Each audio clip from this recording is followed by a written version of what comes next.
Glória a Deus. Cumprimento os irmãos com a paz do Senhor Jesus. Amém. Graças a Deus, irmãos. Os irmãos podem se assentar em nome de Jesus. Somos felizes e contentes com o nosso Senhor Jesus pela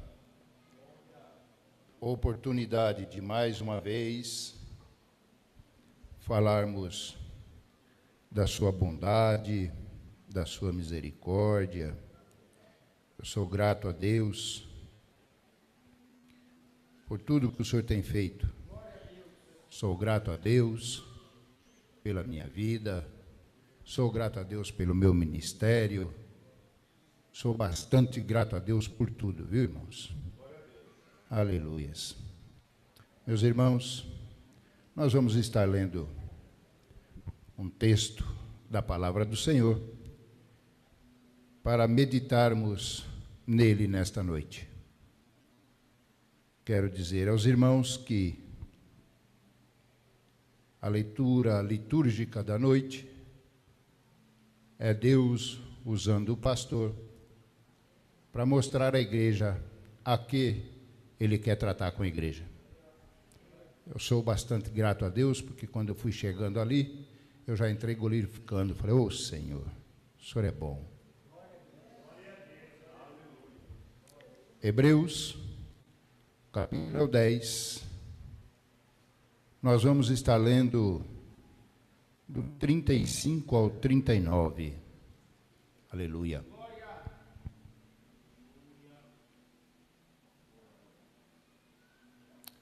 Glória a Deus. Aleluia. Todos acharam?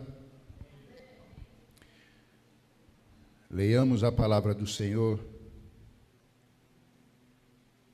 na presença e na guia do Espírito Santo de Deus. Hebreus 10, 35 nos diz assim: Não rejeiteis, pois, vossa confiança, que tem grande e avultado galardão, pois necessitais de paciência, para que depois de haverdes feito a vontade de Deus, possais alcançar a promessa. Porque dentro em breve aquele que está por vir virá, não tardará. Mas o justo viverá da fé, e se ele recuar, minha alma não terá prazer nele. Nós, porém, não somos daqueles que recuam para a perdição, mas dos que creem para a conservação da alma. Graças a Deus. Meus irmãos, a palavra do Senhor vai nos guiar para essa epístola aos Hebreus. Nós sabemos que é uma epístola que não tem, aliás, escritor tem, não tem definido quem foi que escreveu. Mas o escritor, quando escreve aos Hebreus, ele tem uma finalidade para isso. E qual era essa finalidade? Apontar para os cristãos à época, apontar para a igreja primitiva, que Jesus Cristo é superior a tudo, que Jesus Cristo é superior aos profetas, Jesus Cristo é superior aos anjos, Jesus Cristo é superior a Moisés, é superior a todos aqueles que passaram. A superioridade de Cristo está dentro dessa carta aos Hebreus. Então, por que é que ele vai falar da superioridade de Cristo para a igreja primitiva àquele momento? A igreja daquele momento, meus irmãos, ela estava passando por uma tribulação muito grande. Ela estava ali passando por perseguições violentas contra ela, por conta de judeu e por conta dos romanos. Ela estava ali passando por essa situação porque começam a oprimi-los e a meio que, vamos dizer assim, apertá-los e perguntá-los: cadê Cristo que não volta? Cadê esse Cristo que não vem? Onde ele está que ele não vem para estabelecer o seu reino? E agora aquele povo, a igreja fica apertada, fica ali numa situação difícil, onde muitos já tinham a mente naquilo e já pensam em retroceder, em voltar às práticas de outrora, porque Cristo não havia vindo. Mas aí o escritor aos Hebreus, ele vai encorajá-los. Ele vai escrever essa carta para que eles pudessem ter coragem e prosseguir, não perder a fé, não perder a confiança, embora passasse o que eles passassem, a tribulação que eles passassem, mas eles eram para permanecer na fé em Cristo, que era soberano sobre tudo aquilo que eles já haviam conhecido. Sobre a questão das mortes de animais, sobre a questão de tabernáculo, sobre a questão de tudo, ele estava dizendo para ele: Cristo é maior do que tudo isso que vocês conhecem. Então, ele vai falar para aquela igreja, para o povo, que não fica aqui definido qual era, onde estava esse povo. Historiadores vão dizer que muito provavelmente eram irmãos que faziam os cultos nas casas em Roma ou em lugares que o valha no momento ali. Mas não tinha um local específico, um povo específico, somente que era para a igreja primitiva da época, cristãos judeus da época ou judeus cristãos da época. Mas eles, por essa situação, muitos deles começam, a ficar meio que cocheando entre dois pensamentos. Por conta da situação que vem contra eles, eles começam a querer balançar, a querer meio que retroceder, voltar atrás. Mas ele vai dizer para eles que Cristo era maior do que tudo que eles conheciam. Não existe, irmãos, na face da terra, problemas que hajam de acontecer com a nossa vida, para que nós, pelo menos, passe pela cabeça do crente, de deixar Cristo por conta disso. Deixar Cristo por conta de situações. Deixar Cristo por conta de coisas que acontecem na nossa vida. Eu quero dizer uma coisa para os irmãos. O diabo, ele não brinca de ser diabo, ele é. E as investidas dele é para derrubar, para tirar do caminho, para que você não siga. Ele não brinca. Quando ele não consegue atingir a coluna, ele vai no esteio. Quando ele não pode com a coluna, ele vai buscar aquele mais frágil, aquele mais fraco, para poder ver se consegue atingir a coluna. Tipo, para que a coluna fique pensando assim: mas como isso pode acontecer na minha vida? Tanto tempo que eu sirvo a Deus, eu peço a Deus, e agora olha o que acontece dentro da minha casa, dentro da minha família, dentro do meu trabalho, na minha vida.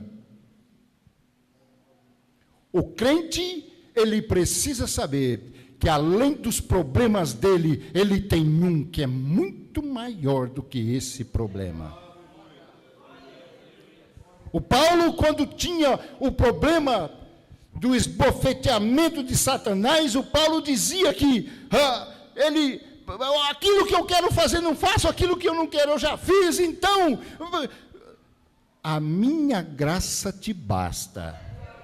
Essa foi a resposta de Deus para Paulo. Imagine para mim e para você. A minha graça te basta. O que ele estava querendo dizer ali com Paulo? O importante, Paulo, não é o que você passa. O importante não é o que sobrevém sobre você. O importante não é aquele que te aflige. O importante é que eu estou com você. Era isso que ele estava falando para Paulo quando ele dizia: a minha graça te basta. Muitas das vezes a gente acha que essa palavra era até um desprezo para Paulo, mas não. Ele estava dizendo: olha, Paulo, suporta, fica firme, fique tranquilo, porque eu estou com você. Portanto, nesta noite, nós iremos estar aqui discorrendo o texto que ora nós lemos, para entendermos tudo aquilo que o Senhor quer falar conosco nesta noite.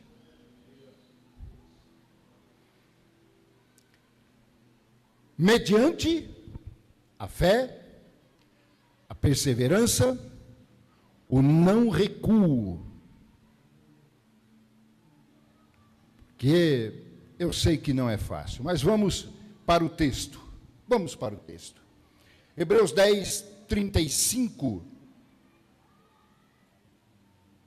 Ele diz assim: não rejeiteis, pois, vossa confiança, que tem grande e avultado galardão. Não rejeitei essa confiança, que tem grande e avultado galardão. A vida do crente, essencialmente, deve ser de fé e esperança. Abalos pode vir, mas ele tem que estar de pé. Situações podem se levantar, mas ele tem que estar de pé.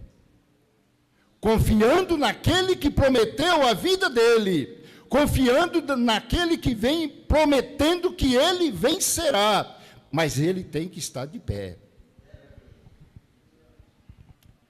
Porque, irmãos, muitos perdem a motivação por conta de situações que se levantam na vida. Muitos perdem a motivação, desistem em momentos de dificuldades. Quantos a gente não vê por aí que retrocedem, voltam atrás, caem por causa de situações que se levantam dentro de casa? Como eu disse, ele não brinca de ser, ele é. Ele não brinca de ser, ele é. Mas eles deixam de levar por problemas da vida cotidiana. Eles não se lembram que Cristo é muito maior do que os seus problemas. Muitos ainda parece que não entenderam que a entrega da vida para Cristo é um ato de fé e confiança nele.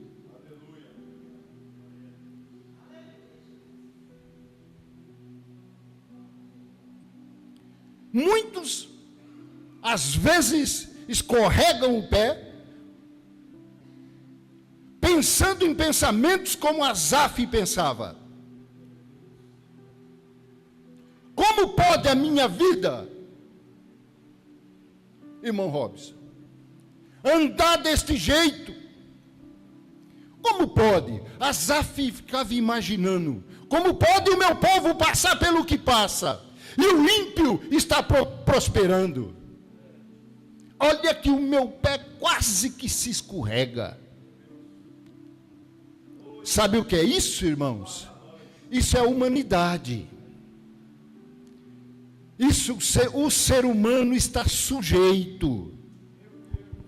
Mas o ser humano está sujeito, Porém, ele tem um que conforta e o fortalece. Basta que ele deposite aquela confiança e aquela fé naquele que prometeu a vitória na vida dele. Muitas das vezes a gente se esquece. Esquece-se disso. Porém, esse texto que nós lemos, ele nos chama a não abandonarmos. Aconteça o que acontecer, a nossa confiança em Deus.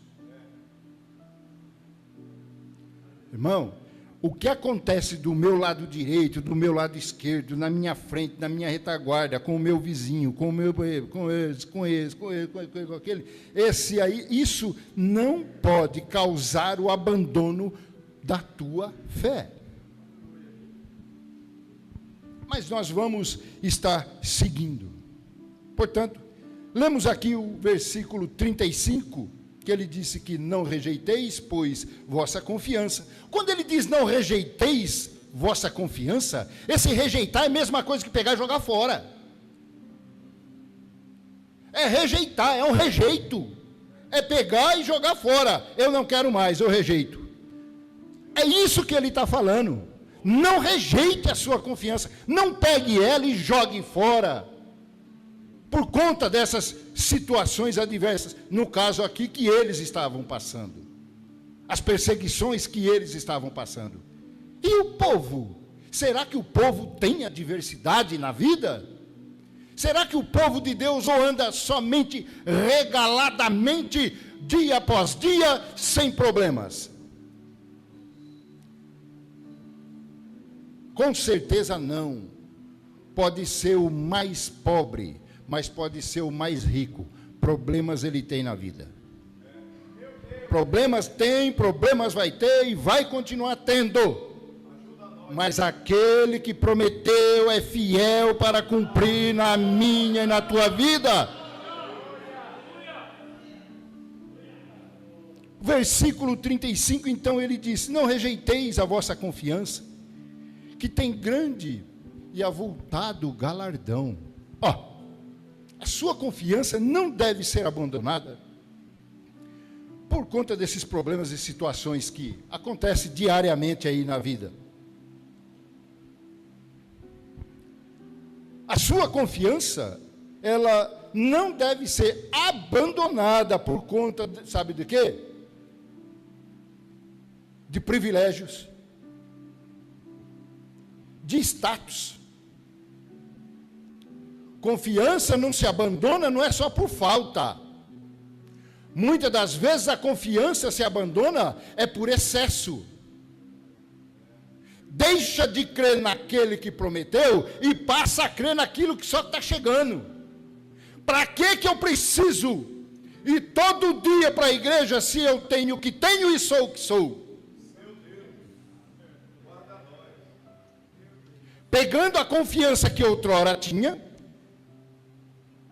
jogando fora e colocando a confiança nas coisas que estão chegando. Só que isso ele não sabe que isso vai afetar aquilo que ele tem guardado, que é a promessa. Que é a promessa. Sabe aqueles privilégios?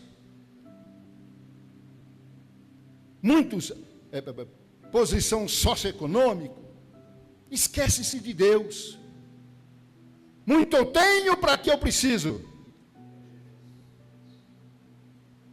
Se eu preciso de saúde, eu tenho o melhor médico. Se eu preciso de comer, eu posso ir no melhor restaurante e comer. Outrora eu não tinha, mas hoje eu tenho.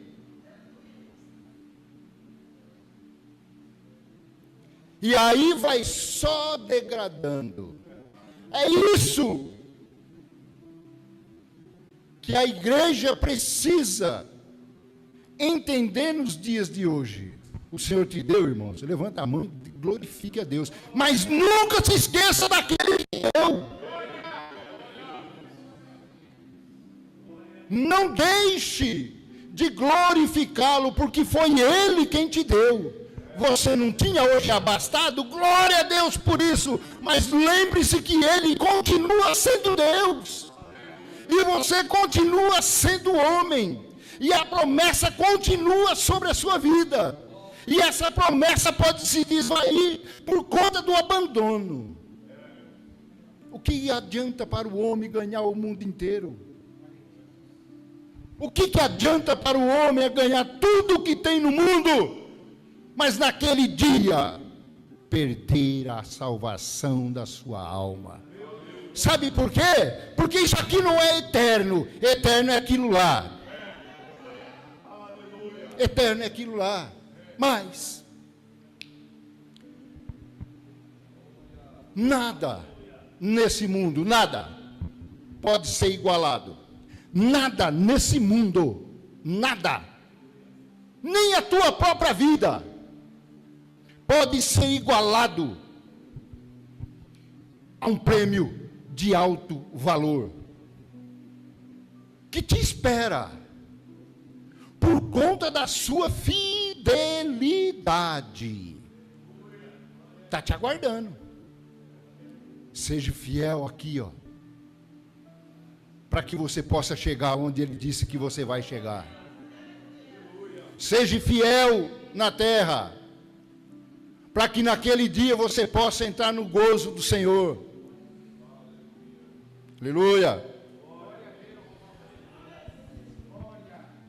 Está vendo tudo isso? O que tem pelo mundo? Tudo. Imagine das melhores coisas, o ouro.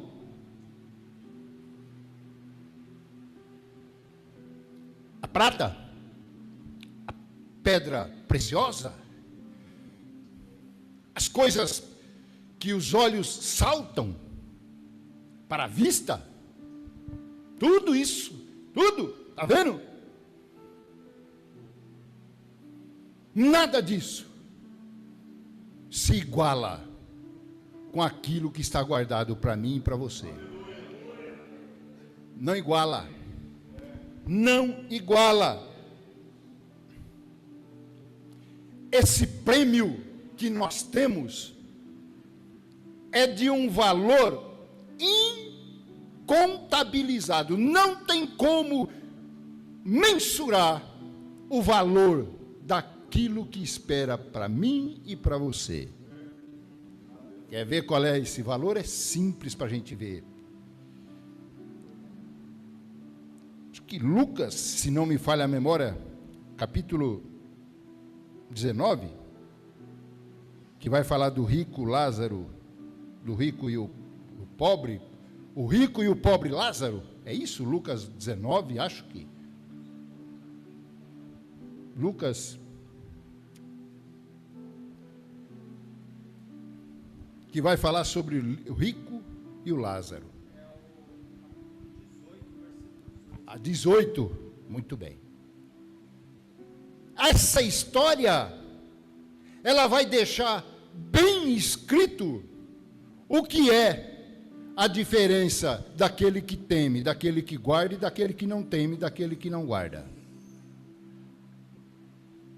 O coitado do pobre ficava à míngua, mas o rico, esse fazia o que queria. Os dois morrem, vão para o mesmo lugar,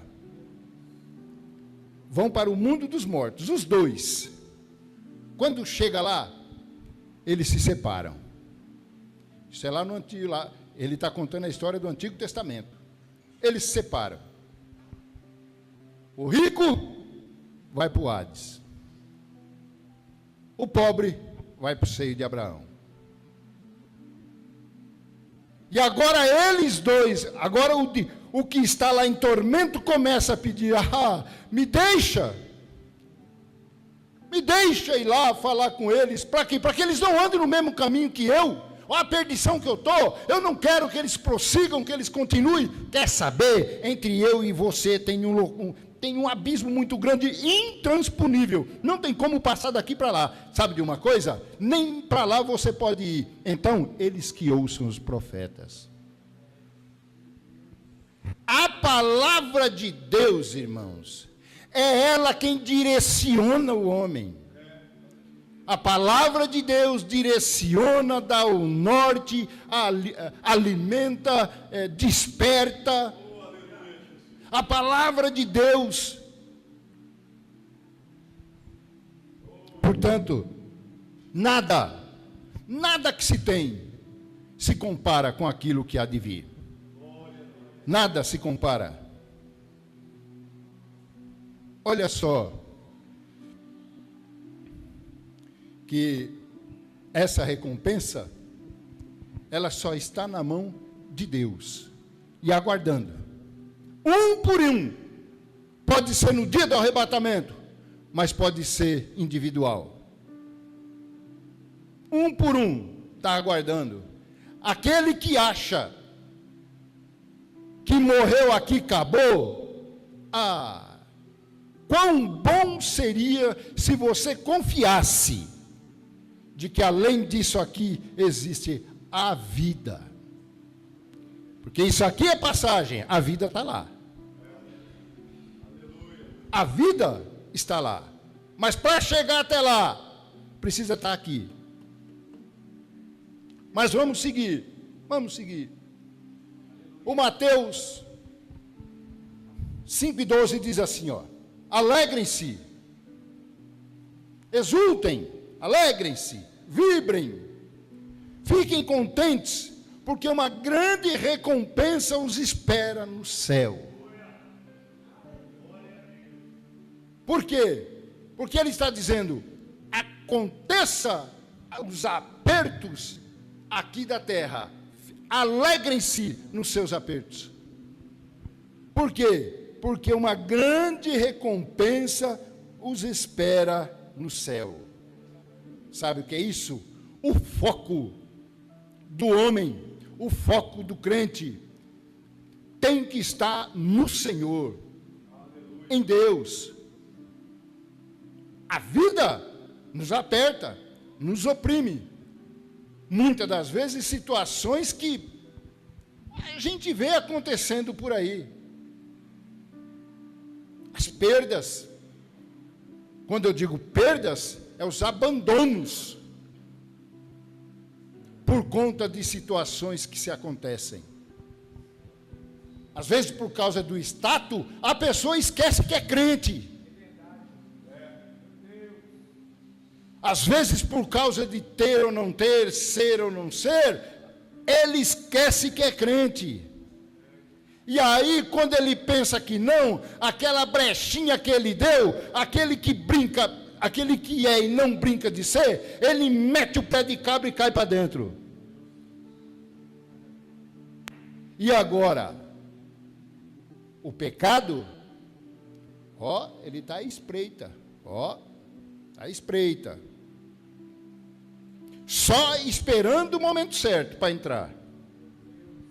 Mas quem tem que dar a brecha para ele entrar, somos nós. Porém, se nós fecharmos essa brecha, ele não tem poder para entrar. Mas, alegrem-se, exultem, vibrem, fiquem contentes, porque uma grande recompensa os espera no céu. Filipenses 4,4 diz assim, olha, alegrem-se sempre no Senhor. Repito, alegrem-se. A sua fonte de alegria deve ser em Deus, na salvação, e não focada nos bens da terra. O crente está na terra, o crente está na igreja, o crente faz parte da igreja, não é para ganhar o mundo, mas é para ganhar o céu. Esse é o foco do crente. Servindo a Deus na terra. É Ele que vai suprir a minha e a sua necessidade. é Ele quem vai nos dar ânimo para seguirmos.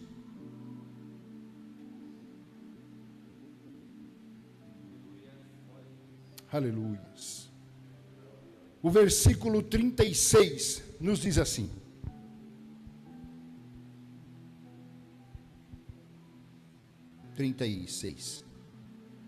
pois necessitais de paciência, para que, depois de haverdes feito a vontade de Deus, possais alcançar a promessa. Necessitais de paciência. Mas essa paciência aqui não é aquela paciência contrária à raiva, à ira. Essa paciência, ele está querendo dizer, é espera. Espera, tenha calma. Calma.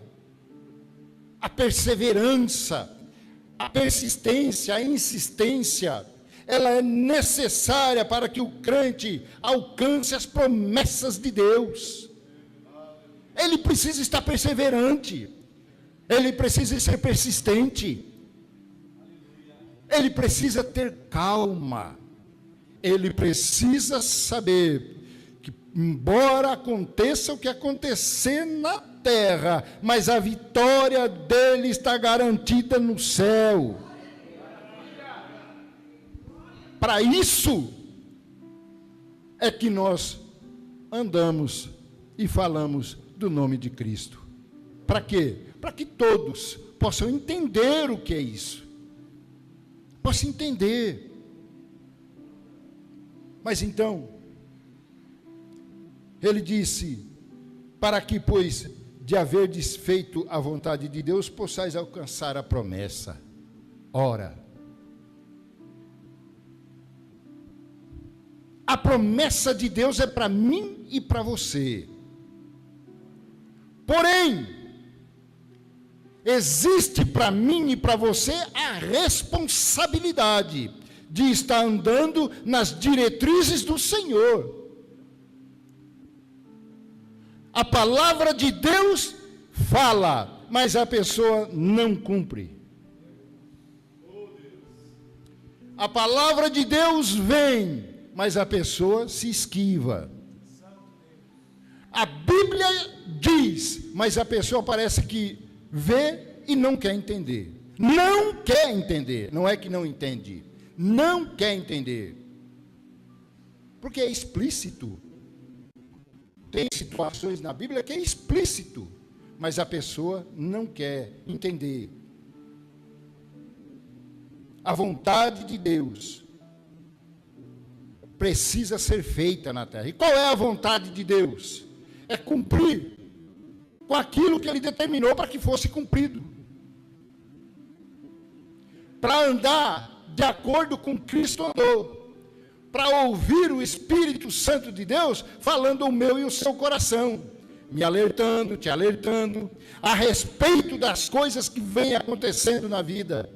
A respeito de uns e de outros, ouvindo muitas das vezes alguém vindo falar com você, e você pegando aquilo e guardando, para que você possa continuar e não retroceder. Mas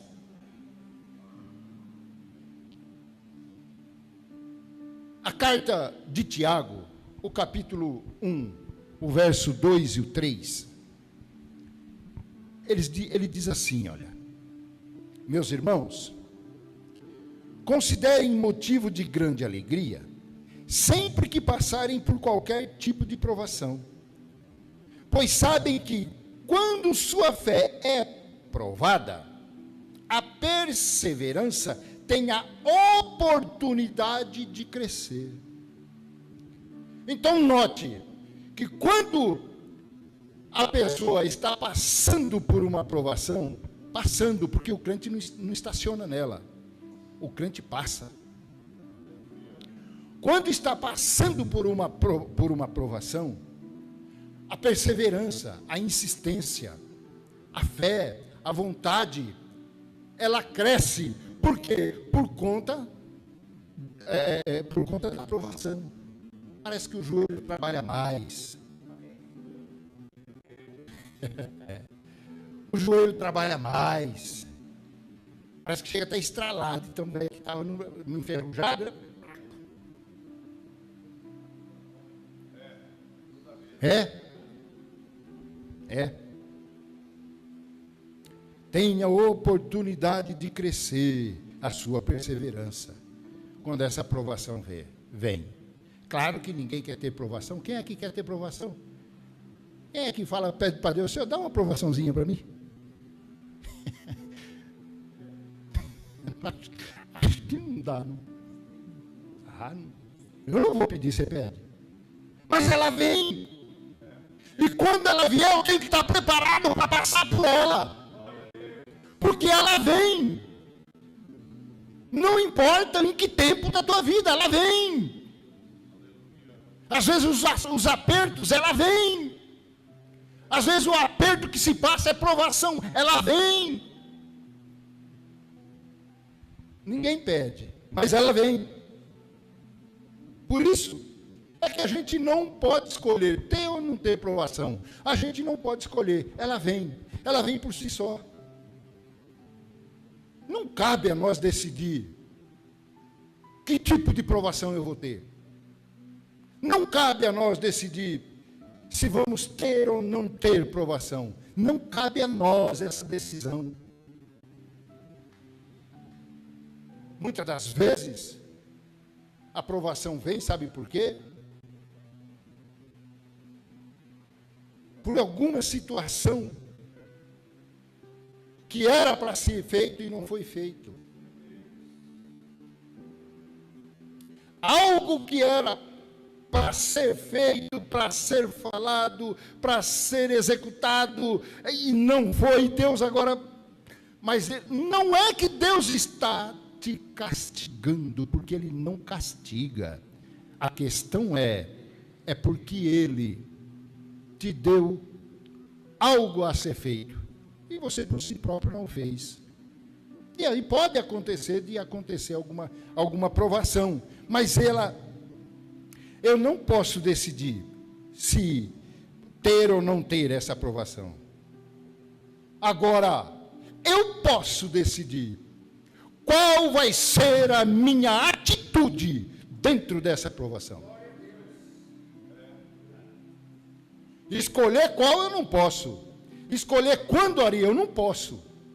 Querer, me dá essa mais pequenininha aqui, não me dá essa muito grande não. Me dá essa, me dá aquela. Não, eu não posso. Mas a minha atitude, quando eu estiver dentro dela, isso eu posso. Isso eu posso. Isso eu posso. Então, a minha atitude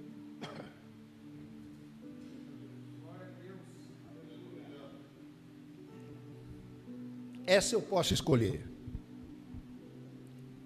dentro da aprovação.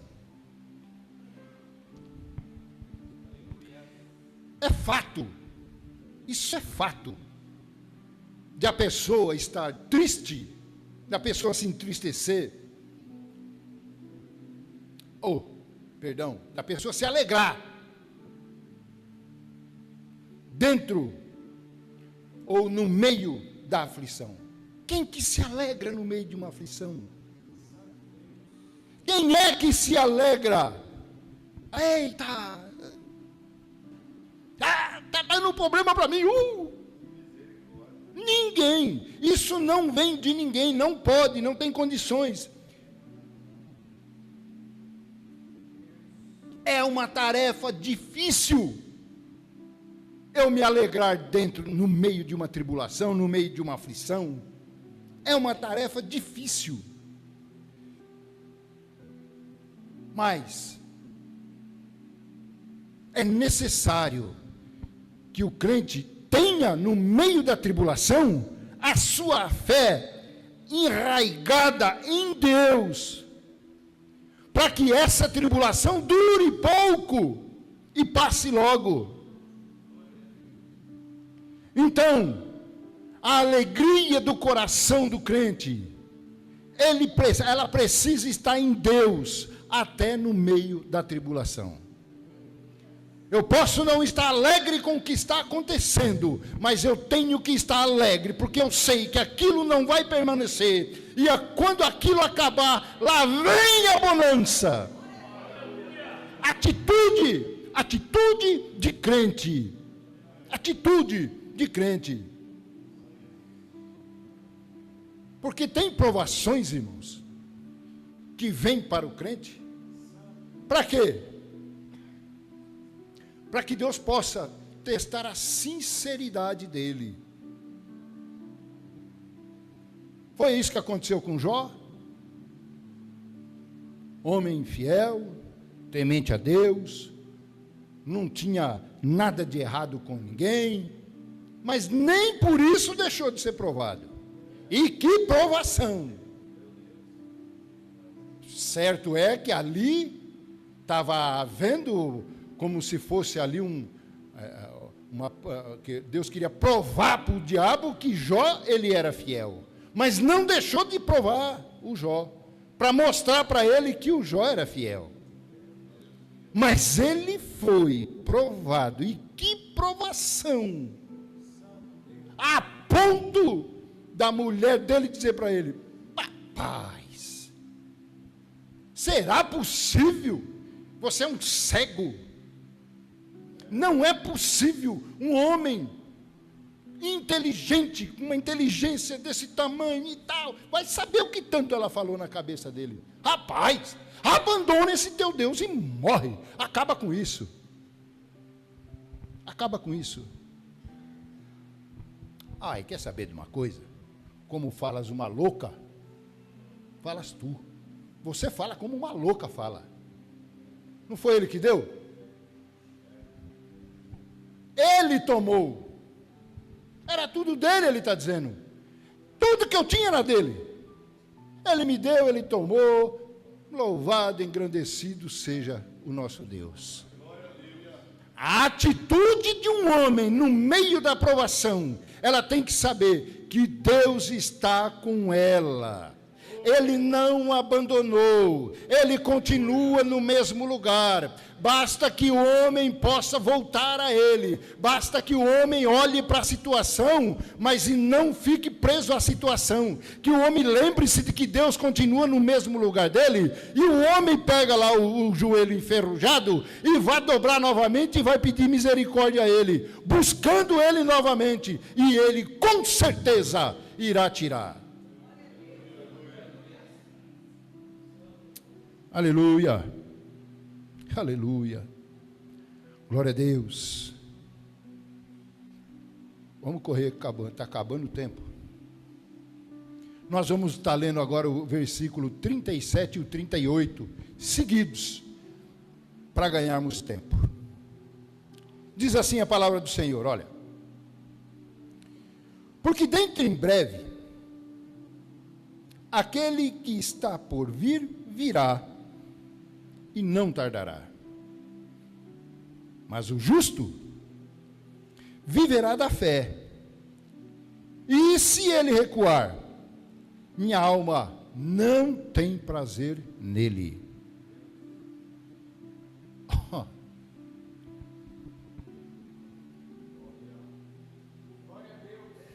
Ele está dizendo, dentro em breve, aquele que está por vir, ele vai vir.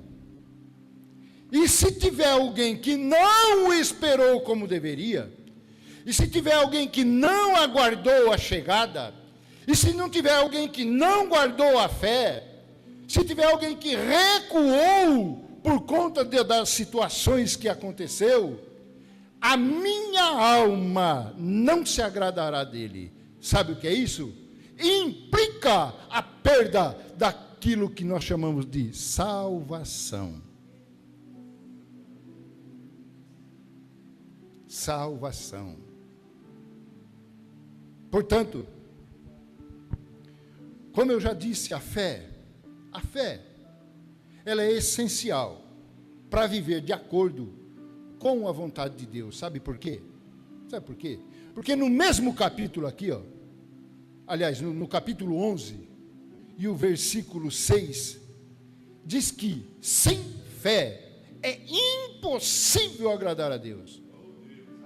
Por que sem fé é impossível agradar a Deus?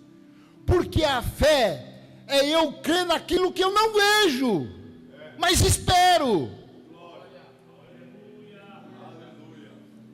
A fé é aquilo que eu não posso ver, é o invisível, é o espiritual, aguardando dele.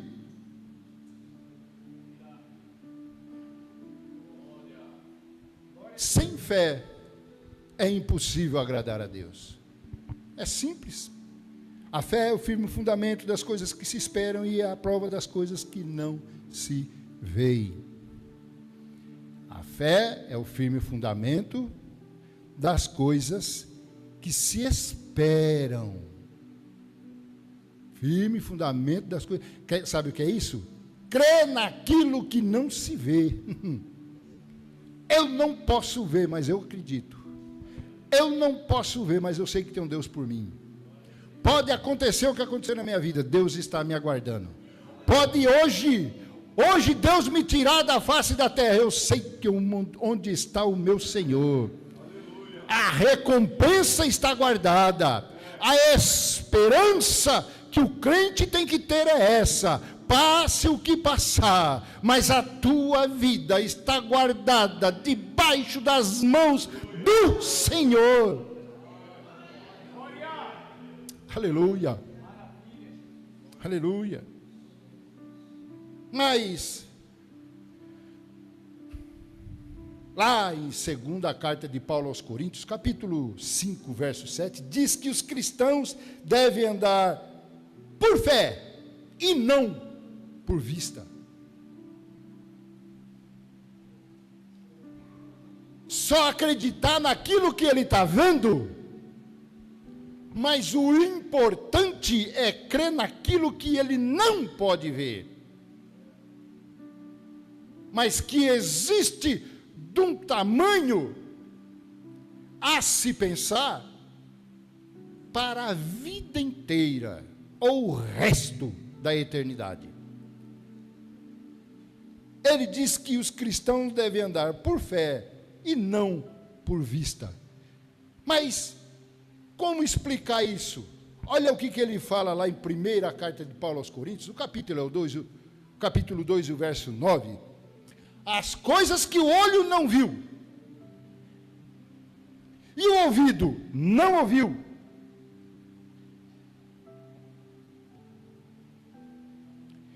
e não subiram ao coração do homem, são as coisas que Deus preparou para os que o amam. Portanto, essa fé tem que estar guardada.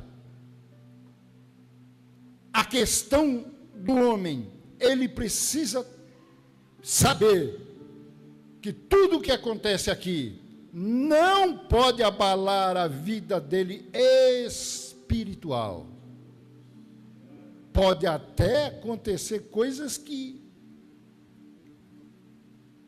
o homem pode entrar até meio que, mas a questão dele, a certeza dele, a perseverança dele, a fé dele, essa não pode ser abalada. Não conseguiu hoje, amanhã você consegue, fique em paz. Não deu certo hoje, viu? Continua, amanhã vai dar certo. Se amanhã não der certo, depois da manhã não der certo. E se não der certo depois da manhã, no tempo de Deus, vai dar certo. É no tempo dele. É no tempo dele. E vamos terminar no versículo 39, para nós encerrarmos. Diz assim: nós, porém, não somos daqueles que recuam para a perdição, mas dos que creem para a conservação da alma.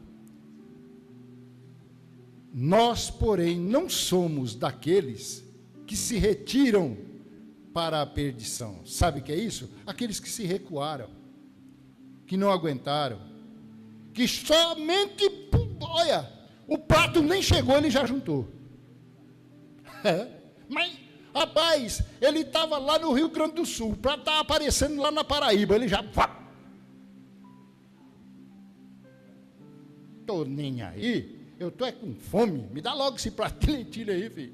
Quero lá saber eu de primogenitura, rapaz.